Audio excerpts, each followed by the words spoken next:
जिन हर मन वसया से दर साचे सचियारा।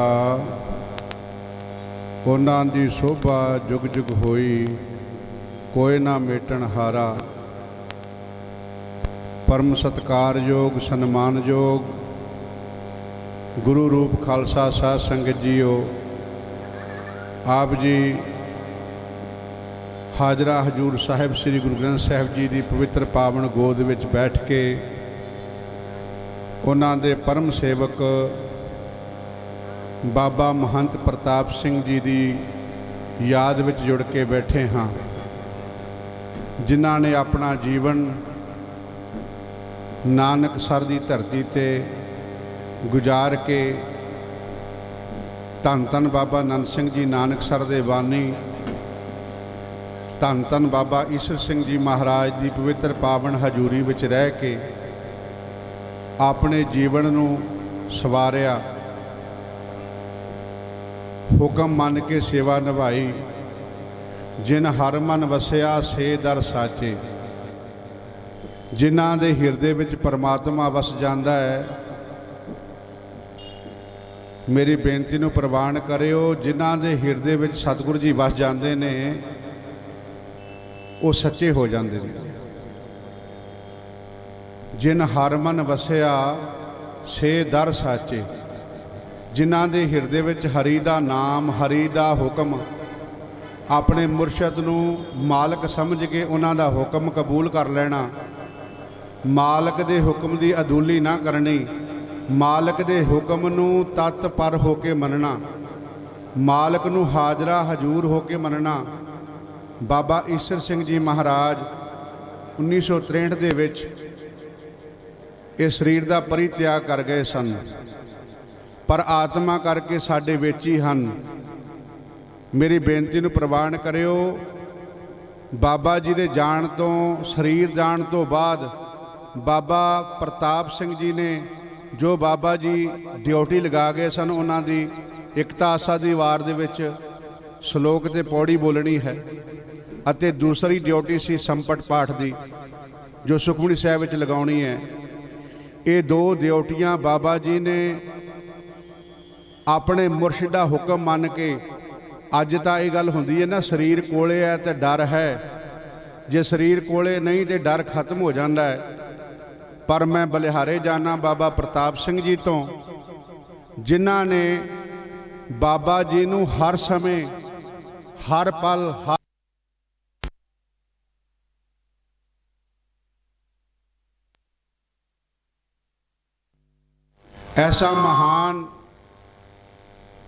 ऐसी महान आत्मा सत्संगी जनों बिरलियां आउंदियां हन। अपने मुरशद नूं समर्पित होना ही ते बंदगी है, अपने मुरशद नूं मन लेना हाजिर मन लेना ही तो बंदगी है, भगती है। ते जे साडे सामने गुरु नानक खड़ा है, साडे सामने मुरशद खड़ा है, तो सानू डर नहीं, साडे अंदर भावना नहीं। तो सत्संगी जनों, कोई आखे भूतना, कोई कहे बेताला, कोई आखे आदमी नानक बेचारा, वो भी गुरु नानक साहब नूं कह रहे सन कुछ, पर बाबे लहणे ने हुक्म मन के गुरु नूं हाजिर समझिया। ते जे गुरु नूं हाजिर समझिया तो आप गुरु नानक कहायो, आप गुरु नानक बन गए। जिहड़ी भावना नाल बाबे लहणे ने सेवा कीती सी, उही भावना उन्हां दे अंदर उजागर हो गई। वो जगह लै ली, वो भावना ने, किहड़ी भावना ने जगह लै ली? गुरु नानक बन गए। आखो सतनाम श्री वाहिगुरू। इत्थे खेड सिर्फ कमाई दी है, बाबे लहणे ने भी कमाई की है, तो बाबा प्रताप सिंह जी ने भी कमाई की है। तो कई लोग कहते हैं, ये उदाहरण देंदे अपने महापुरुषों दियां नाल, बाबे लहणे दे जां वड्डियां सतगुरां दे नाल उदाहरण देंदे ने। बाबा लहणा पहलों एक सधारण मनुखी सी ना, पर जदों सेवा की, सिमरन किया, गुरु का हुक्म मन्निया, गुरु नूं समर्पित हो गए, तो फिर ही महान हो गए ना। आखो सतनाम श्री वाहिगुरू। उदों घर कोई होर सी, ते हुण बाबा प्रताप सिंह दे वरी होर है कोई? घर तो उही है ना, गुरु नानक तो उही है। गुरु नानक दो नहीं, गुरु नानक एक है। जिन हर मन वसिया से दर साचे। जिन हर मन वसिया से दर, दर का अर्थ कि आ जिहड़ा तुसीं हुण सेवा निभा रहे हो ना, बाबा जी ने दर समझ के सेवा निभाई कि बाबा ईसर सिंह जी हुण भी हाज़र ने।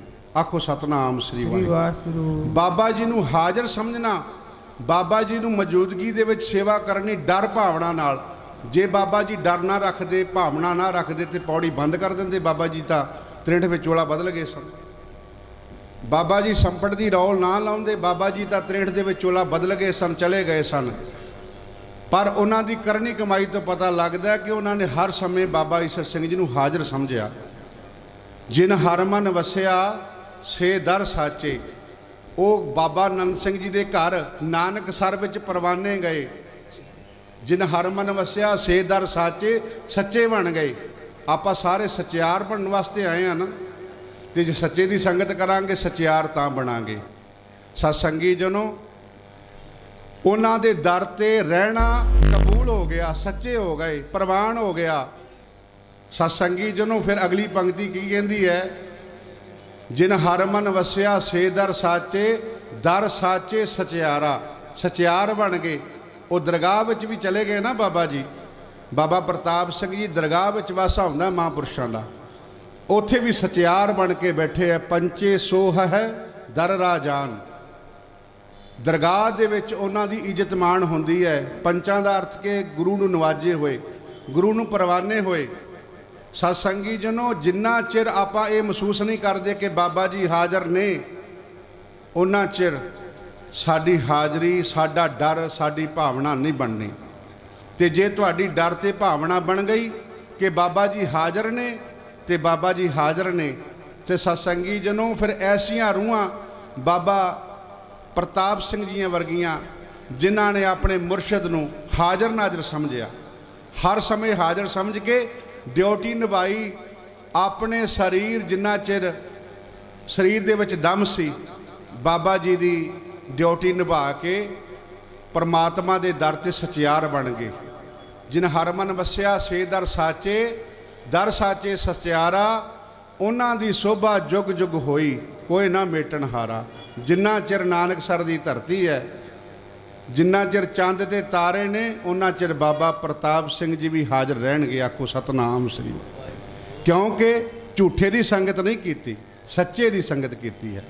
धन बाबा ईसर सिंह जी सच्चे सन, जिन्हां ने गुरु ग्रंथ साहिब जी बाबा नंद सिंह जी नूं खुश कर लिया। अपने मुरशद की खुशी नूं कोई विरला लैंदा है। स्कूल में बच्चे साढ़े पढ़ते हैं, कोई सारे मास्टर नहीं बन जाते, मास्टर कोई विरला ही बनता है। आखो सतनाम श्री वाहिगुरू। ते सत्संगी जनों, बच्चे का प्रवान होया उहदा ही थाए पैंदा है, उन्हों ही मास्टर की कुर्सी मिलती है, जिहड़ा धुप ते मीह ते हनेरी नूं सहार के, मास्टर दियां झिड़कां नूं सहार के अपने तन ते अपने मन ते मेहनत करता है। तो सत्संगी जनों, उही एक दिन मास्टर की कुर्सी ते बह जाता है। आखो सतनाम श्री वाहिगुरू। ते बाबा प्रताप सिंह जी कित्थे बह गए? धन बाबा ईसर सिंह जी की गोद विच बह गए। बाबा लैणा जी कित्थे बह गए? गुरु नानक की गोद विच बह गए, जिथे जिथे कोई हरेक बंदे नूं समा नहीं मिलता। पिता की गोदी का आनंद बच्चे नूं मिल सकता है, जिहड़ा उहदा बच्चा बन जाता है। सत्संगी जनों, बाबा जी ने बच्चे बन के सेवा की। धन बाबा गुरदेव सिंह जी महाराज, मेरे गुरदेव, जिन्हां दे दर ते दास नूं रहण दा समा मिलिया, जिन्हां ने सानू पालिया। सत्संगी जनों, वो बचन सुनाया करते सी, बच्चे जे बच्चे बन के रहोगे तो बच्चे की गलती माफ़ हो जाती है, सियाणे की गलती कदे माफ़ नहीं होंदी। आखो सतनाम श्री वाहिगुरू। पंचायत बह जाती है ना, बच्चे का अर्थ की है? निमरता रखनी, छोटा समझना अपने आप को। सत्संगी जनों, बाबा जी कहते समझाते सन। बाबा जी कहते धन बाबा गुरदेव जी महाराज कहते बच्चे बन के रहोगे तो बच्चे की गलती माफ़ हो जाती है। तो कदे पंचायत बह जाए ना, तो बच्चा भी बह जाता है विच। तो सत्संगी जनों, वो कहते हैं इनू छड्डो जी, ये बच्चा सी, इनू माफ़ कर दिओ। किसी ने यह गल कही है कदे कि सियाणे नू माफ़ कर दो? दसो किसी ने कहा अज तक? बच्चे की गलती माफ़ हो जाया करती है, सियाणे की गलती माफ़ नहीं हो जानी। इत्थे मेरी बेनती नूं प्रवान करो, जिन्ने संगी बहंगम आप बैठे हैं ना, इत्थे जिन्ने भी बाबा जी के दर ते, सियाणे ना बनिया करो। ਸਾਰੇ ਕਮਲੇ ਬਣ ਕੇ ਆ ਜਾਓਗੇ ਤੇ ਗੁਰੂ ਨਾਨਕ ਨੇ ਸਿਆਣੇ ਕਰਨ ਵਾਸਤੇ ਤਾਂ ਉਹ ਬੈਠਾ। ਜੇ ਤੁਸੀਂ ਪਹਿਲੋਂ ਹੀ ਸਿਆਣੇ ਹੋਏ, ਪੜ੍ਹੇ ਹੋਏ, ਤੇ ਤੁਹਾਨੂੰ ਕੀ ਪੜ੍ਹਾਊਗਾ ਗੁਰੂ ਨਾਨਕ? ਇੱਥੇ ਪੜ੍ਹਨਾ ਕੀ ਹੈ? ਸੱਚੇ ਪਾਤਸ਼ਾਹ ਜੀ ਮੈਂ ਤੇਰਾ ਹਾਂ, ਮੈਨੂੰ ਆਪਣੇ ਚਰਨਾਂ 'ਚ ਰੱਖ ਲੈ, ਮੈਨੂੰ ਕੁਛ ਨਹੀਂ ਆਉਂਦਾ, ਮੇਰੇ ਵਿੱਚ ਕੋਈ ਗਿਆਨ ਨਹੀਂ, ਕੋਈ ਧਿਆਨ ਨਹੀਂ, ਮੇਰੇ ਵਿੱਚ ਕੋਈ ਭਾਵਨਾ ਨਹੀਂ। ਮਹਾਰਾਜ ਜਿਵੇਂ ਬਣਦੇ ਆ ਆਪ ਜੀ ਦੇ ਬਣਾ ਲਓ। ਇਹ ਜਦੋਂ ਅਸੀਂ ਬੇਨਤੀਆਂ ਕਰਾਂਗੇ ਨਾ ਬਾਬਾ ਜੀ ਦੇ ਚਰਨਾਂ ਵਿੱਚ ਬੱਚੇ ਬਣ ਕੇ, ਤੇ ਇੱਕ ਦਿਨ ਐਸਾ ਸਮਾਂ ਆ ਜਾਵੇਗਾ ਤੇ ਤੁਸੀਂ ਬੱਚਿਆਂ ਨੂੰ ਪੜ੍ਹਾਉਣ ਦੇ ਸਮਰੱਥ ਬਣ ਜਾਓਗੇ। ਆਖੋ ਸਤਨਾਮ ਸ੍ਰੀ ਵਾਹਿਗੁਰੂ। ਉਹਨਾਂ ਦੇ ਵਿੱਚੋਂ ਬਾਬਾ ਪ੍ਰਤਾਪ ਸਿੰਘ ਜੀ ਸਨ। ਮੈਂ 2 ਮਿੰਟ ਛੱਡ ਕੇ ਜਾਣਾ, ਕਿਉਂਕਿ ਕਹਿੰਦੇ ਜਾਣ ਕਰੀਏ ਤੇ ਫਿਰ 10 ਗੁਣਾ ਹੋਰ ਮਿਲਦਾ। ਤੇ ਸਤਿਗੁਰੂ ਕਿਰਪਾ ਕਰਨ, ਬਖਸ਼ਿਸ਼ ਕਰਨ, ਮਿਹਰ ਕਰਨ। ਹੁਣ ਕੀਰਤਨ ਕਰਨ ਦਾ ਸਮਾਂ ਨਹੀਂ ਸੀ ਹੈ। ਸਤਿਗੁਰੂ ਜੀ ਇਤਨੀ ਹਾਜ਼ਰੀ ਪ੍ਰਵਾਨ ਕਰ ਲੈਣ। ਸਾਡੇ ਬਹੁਤ ਹੀ ਸਤਿਕਾਰਯੋਗ ਬਾਬਾ ਹਰਬੰਸ ਸਿੰਘ ਜੀ ਮਹੰਤ ਜੀ, ਜੋ ਕਿ ਬੜਾ ਪਿਆਰ ਬਖਸ਼ਿਸ਼ ਕਰਦੇ ਹਨ। ਸਤਸੰਗੀ ਜਿਹਨੂੰ ਬਾਬਾ ਪ੍ਰਤਾਪ ਸਿੰਘ ਜੀ ਮਹਾਨ ਸਨ, ਜਿਹੜੇ ਉਹਨਾਂ ਦੇ ਚਰਨਾਂ ਵਿੱਚ ਰਹੇ ਉਹ ਵੀ ਮਹਾਨ ਬਣ ਗਏ। ਜਿਵੇਂ ਬਾਬਾ ਇੰਦਰਪਾਲ ਸਿੰਘ ਜੀ ਸਾਡੇ ਸਤਿਕਾਰਯੋਗ, ਜੋ ਕਿ ਬੜੇ ਪਰਉਪਕਾਰੀ ਮਹਾਂਪੁਰਸ਼ ਹਨ। ਮੈਂ ਕੋਈ ਵਡਿਆਈ ਇਸ ਕਰਕੇ ਨਹੀਂ ਕਰਦਾ ਕਿ ਮੇਰੀ ਇਹਨਾਂ ਨੇ ਵਡਿਆਈ ਕੀਤੀ, ਨਹੀਂ।